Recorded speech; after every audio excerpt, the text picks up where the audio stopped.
Hello বন্ধুরা, আজকে একটা সম্পূর্ণ নতুন টপিক নিয়ে তোমাদের সামনে আমি চলে এসেছি।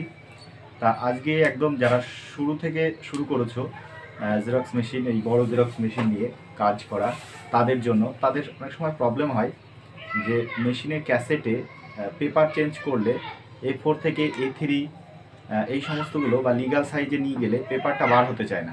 তা সেটা কিভাবে চেঞ্জ করতে হয় আমি আজকে খুব একটা ছোট্ট ভিডিওর মাধ্যমে তোমাদেরকে পরিষ্কার করে দেখিয়ে দেবো। তাহলে চলো শুরু করা যাক, আর বেশি কথা বলবো না। চলো মেশিন।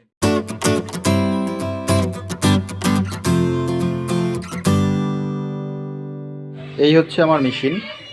এই মেশিনে ক্যাসেট চেঞ্জ করতে গেলে কোথা থেকে চেঞ্জ করবে?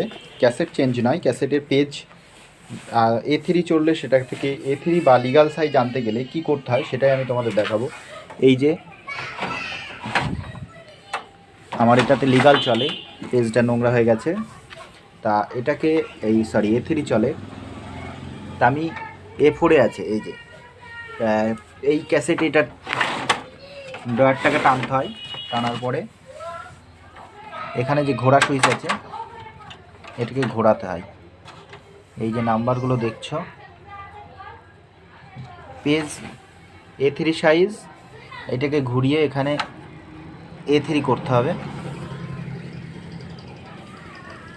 A3 করে এটাকে আমার সেট করে দিতে হবে,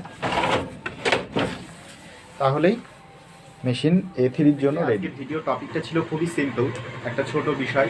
এটা নিয়ে অনেক সময় অনেক রকম বড় বড় প্রবলেম পড়ে যেতে হয়, কারণ নিজের জানা না থাকলে অনেক কিছুই কঠিন মনে হয়। তা বিষয়টাকে তোমাদেরকে জানিয়ে দিলাম, যারা একদম নতুন তাদের কাছে আরও সহজ করে দিলাম বিষয়টা।